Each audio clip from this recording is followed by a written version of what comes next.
What is up, everyone? It's xMpFx813 and I'm coming at you with some gun game footage that's actually only going to last long enough for me to tell you what's going on in this video. In this video I made a cube within a cube in my wood shop using only few tools, and this video is going to be all about that. It's going to be in real life footage with my GoPro strapped to my forehead, telling you guys what I did, how I did, why I did it, and who I want to do. So let me know what you guys think, but let's get to the video. Right here I'm at the planer. This is actually our old planer.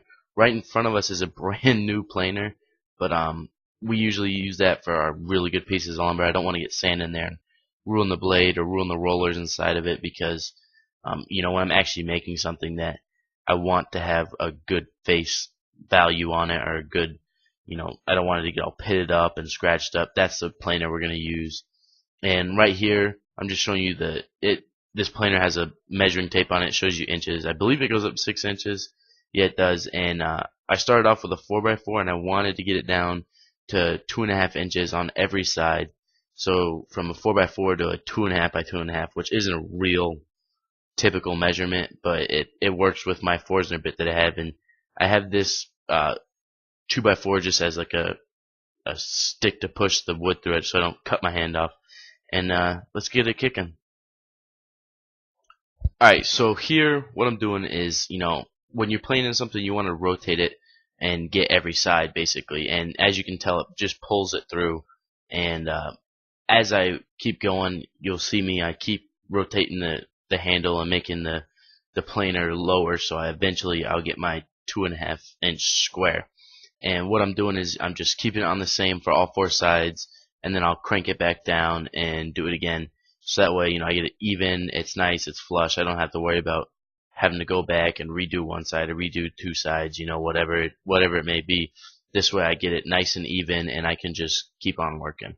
Alright, so now I'm done with the planer. I have my 2.5 inch square, and I didn't use the new planer, unfortunately. It would have been a lot nicer. But I'm going to go ahead and measure this real quick, and let's get on with it. Alright, so now I'm just going to square the edges of this so that way it's nice and even and I don't have any lopsided edges or anything. And I generally do this with any piece of lumber that we've had milled ourselves, because it might not come perfectly straight from the tree, or, you know, moisture might have got to it, might have warped a little bit. And I just do this because it's nice. And so I'm going to go over here, and instead of using my radial saw, I'm going to go ahead and use a chop saw, because I wanted to do something different. And so we're going to go ahead, spin this to 0 degrees, chop these 2 pieces off, and get on with another step, which is actually the most technical part of this whole project.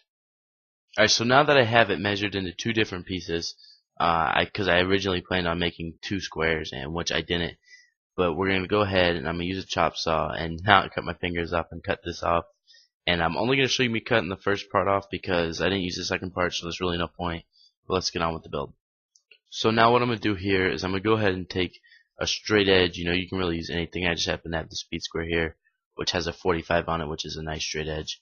And I just go from corner to corner. I do this on all the sides because I didn't have time to make a guard for my drill press, and it just gives you a nice place to have a center for your piece of wood when you're drilling with your Forstner's bit. And let's go ahead and get over to the drill press and use the Forstner's bit. So I'm at my drill press, and as you can see, I have everything set up. I have a 2x4 with my 2.5 piece block on there, and I actually have an 1.5 inch Forstner's bit in here. So I'm drilling an 1.5 inch Forstner's into the 2.5 inch square, and I'm just going to go through side by side on this. And I'm not really going to show you guys because it's really kind of boring. It wasn't that, you know, interesting of a build per se. You know, I was just drilling holes in a piece of wood. And I'm going to get back to you after I finish drilling the holes and show you what I do next. So I'm actually just going to go ahead and turn this on, and I'm going to go ahead and show you a little bit of the drill and press. And I make sure I have my Forstner's bit lined up with the cross section that I made to get the center of my piece of wood. And then I'm just going to go ahead, I do this for all the sides, and it's really repetitive, so I'm going to go ahead and cut it off here.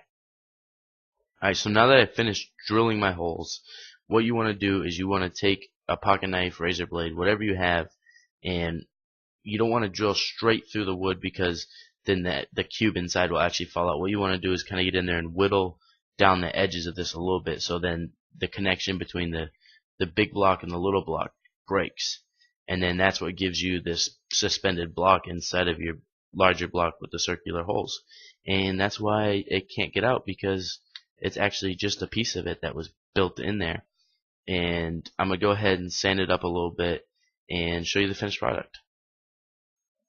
So here we are, have the finished product. I know it's not the best craftsmanship. What I did was I sanded it down, made it nice and smooth, and I also sanded off the pencil marks. But if you guys enjoyed this, if you want to know more, just hit me up in the comments. As always, subscribe, hit me up on Twitter. I have an Instagram now. It's the same as my YouTube name. And leave a comment, like, rate, subscribe, everything that you guys want to do. Peace out, Girl Scouts.